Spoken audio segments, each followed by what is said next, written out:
आम आदमी पार्टी की नेशनल काउंसिल की आज मीटिंग हुई और उसमें सभी लोगों ने माननीय मुख्यमंत्री अरविंद केजरीवाल जी के नेतृत्व में ये संकल्प लिया कि हम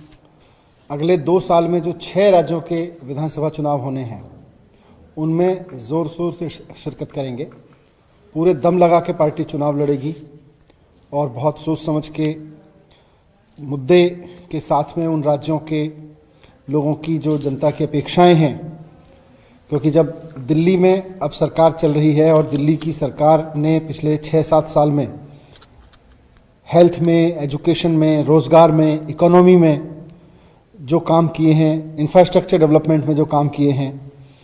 मज़दूरों के लिए, गरीब लोगों के लिए, महिलाओं के लिए जो काम किए हैं, उससे पूरे देश में लोग इंस्पायर्ड हैं। और इन 6 राज्यों में जहाँ जहाँ चुनाव होने हैं वहाँ के लोग, बहुत सारे लोग दिल्ली में भी रहते हैं, वो अपने अपने राज्यों में बता रहे हैं कि हमारी दिल्ली में तो ऐसा हो गया है, हमारी दिल्ली में तो हमारी सरकार हमारे लिए फ्री बिजली दे रही है, पानी दे रही है फ्री, हमारे महिलाओं के लिए बसें फ्री कर रखी हैं, हमारे लिए इतने बढ़िया इंतज़ाम स्कूलों के कर दिए हैं, प्राइवेट स्कूलों की फ़ीस नहीं बढ़ने दी, अस्पतालों के इतने इंतज़ाम कर दिए अच्छे कि कोविड जैसी महामारी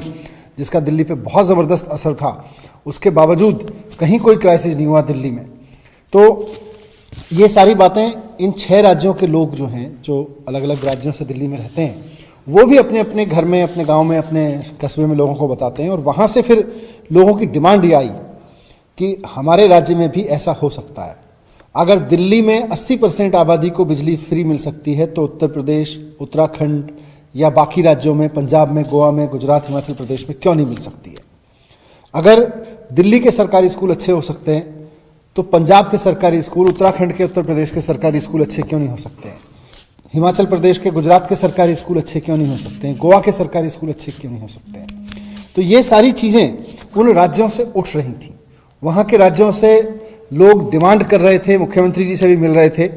नेशनल काउंसिल के लोगों से भी कह रहे थे भाई आप अपनी पार्टी को यहाँ लेके आएँ, और कई पार्टी के सदस्यों ने भी ये बात कही। तो आज फिर ये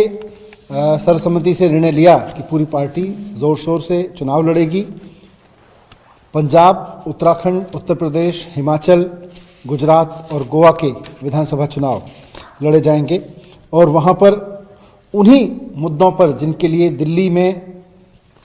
केजरीवाल जी के मॉडल के रूप में देखा जा रहा है,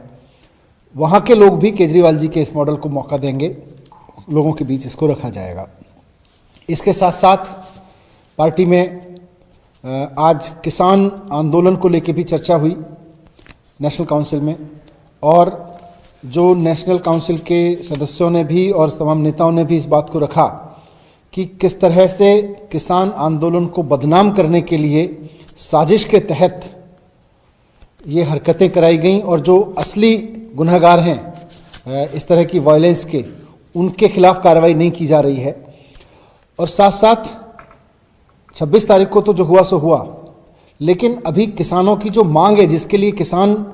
पिछले 2-2.5 महीने से कड़कड़ाती ठंड में तपस्या कर रहे हैं बॉर्डर पे, वो मांगें अभी पूरी नहीं हुई हैं, वो मुद्दे वहीं के वहीं हैं, वो उनकी पीड़ा वहीं की वहीं है। तो ये भी मांग की गई कि किसानों की मांगें मानी जाएं, ये तीनों किसान बिल वापस लिए जाएं। तीसरी चीज़ जो नेशनल काउंसिल में इम्पॉर्टेंट हुई वो थी आम आदमी पार्टी के संविधान में कुछ सुधार किया गया है। पिछले 9 साल के अनुभव के आधार पर ये देखने में आया है कि हमारे कुछ संविधान के क्लॉज पार्टी के आगे बढ़ने में व्यवहारिक दिक्कत पैदा कर रहे थे, और ख़ासतौर से उन राज्यों में जहाँ पर पार्टी आगे बढ़ रही है, धीरे धीरे नए पैर जमा रही है, वहाँ भी कुछ ऐसी क्लॉज थी जो दिक्कत कर रही थी। तो उसको और व्यवहारिक बनाने के लिए कुछ संविधान में मामूली संशोधन किए गए हैं, जिनमें से कुछ प्रमुख का जिक्र मैं यहाँ कर देता हूँ। हमारे संविधान में, पार्टी के संविधान में जिक्र था कि पार्टी की जो यूनिट होगी, प्राइमरी यूनिट होगी, वो बूथ लेवल पे होगी। अब ये तय किया गया है कि पार्टी की प्राइमरी यूनिट डिस्ट्रिक्ट लेवल की यूनिट को माना जाएगा। इससे पार्टी को आगे बढ़ाने में मदद मिलेगी। दूसरा, अब पार्टी क्योंकि आगे बढ़ी है, पार्टी के कई एमपीज़ हैं जो चुनाव जीत के आए हैं, कई एमएलएज़ हैं अलग अलग राज्यों में। तो एमपीज़ और एमएलएज़ वो जो भी इलेक्टेड एमपीज और एमएलएज होंगे वो पार्टी के नेशनल काउंसिल के सदस्य होंगे, और जिन राज्यों के वो एमपीज या एमएलएज हैं वहाँ की वो स्टेट काउंसिल के सदस्य वो बाय डिफ़ॉल्ट बन जाएंगे। ये एक संविधान में चेंज किया गया है, क्योंकि पार्टी के जो चुने हुए लोग हैं वो अब अहम भूमिका निभा सकें, उसमें पार्टी में भी अहम भूमिका निभा सकें। कुछ मामलों में देखा गया था कि पार्टी में किन्हीं भी कारण से, किसी के हट जाने से, किसी की डेथ हो जाने से, या किसी के अपने निर्णय से, या पार्टी में चेंज होने से, बीच में अगर जिला स्तर पे या राज्य स्तर पे या नेशनल स्तर पे कोई पदाधिकारी, कोई पद खाली होता है, कोई वैकेंसी क्रिएट होती है, तो संविधान के मुताबिक उसको तब तक नहीं भरा जा सकता था जब तक अगले चुनाव ना हो। तो ऐसे में अगले चुनाव की व्यवस्था तक वो पद खाली रहता है। तो अब ये निर्णय लिया गया है संविधान में संशोधन करके कि नेशनल एग्जीक्यूटिव या स्टेट के मसलों पे स्टेट एग्जीक्यूटिव अंतरिम रूप से उस पद पर किसी व्यक्ति को नियुक्त कर सकेगी जब तक कि अगला चुनाव ना हो जाए। तो ये एक चेंज किया गया है। ये भी चेंज किया गया है कि पार्टी के सदस्यों को इस बात की पूरी परमिशन होगी कि वो पार्टी के फोरम पर, प्रॉपर फोरम्स, चाहे वो जो भी पार्टी प्लेटफॉर्म्स हैं, उन पर पार्टी के बारे में, पार्टी के सदस्यों के व्यवहार के बारे में, पार्टी के नेतृत्व के बारे में कुछ भी बात, अपने व्यू पॉइंट रख सकते हैं, लेकिन उसके बाहर रखने की मनाही होगी। पब्लिक डोमेन में पार्टी को नुकसान पहुंचाने वाले व्यूज़ पार्टी के फोरम पर रखे जाएं, वो अपनी पार्टी है, उसका स्वागत रहेगा। ये भी तय किया गया कि पार्टी की जो नेशनल काउंसिल है उसकी मीटिंग्स वीडियो कॉन्फ्रेंस के जरिए भी की जा सकती हैं, क्योंकि अभी हम सब ने पेंडेमिक देखा और उस दौरान किसी भी तरह की मीटिंग कराने पर पाबंदियां थीं, फिर व्यवहारिक रूप से असंभव थीं। तो इसलिए वीडियो कॉन्फ्रेंसिंग पर कराई गई, अगर कभी कराने की ज़रूरत पड़ी तो वीडियो कॉन्फ्रेंसिंग पर कराई गई जो मीटिंग होगी नेशनल काउंसिल की या स्टेट काउंसिल की, वो भी वैलिड मानी जाएगी। इसके लिए दिया गया। एक और चीज़ थी कि परिवार, ऐसे लोग भी पार्टी में जुड़ना चाह रहे हैं जो पहले से किसी के साथ में इंडिपेंडेंट चुनाव लड़े हैं या उनके परिवार के और लोग लड़े हैं।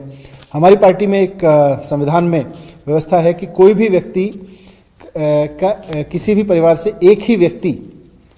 चुनाव लड़ सकता है। तो जो पहले से पार्टी के मेंबर्स हैं उन पर ये नियम लागू रहेगा, लेकिन कुछ लोग ऐसे जुड़ना चाहते हैं पार्टी में जिनके परिवार के 2 सदस्य भी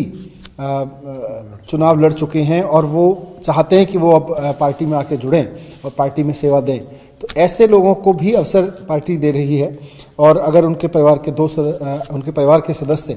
चुनाव में हिस्सा लेना चाहते हैं तो पार्टी में उसके लिए विंडो खोला गया है। लेकिन जो मौजूदा सदस्य हैं,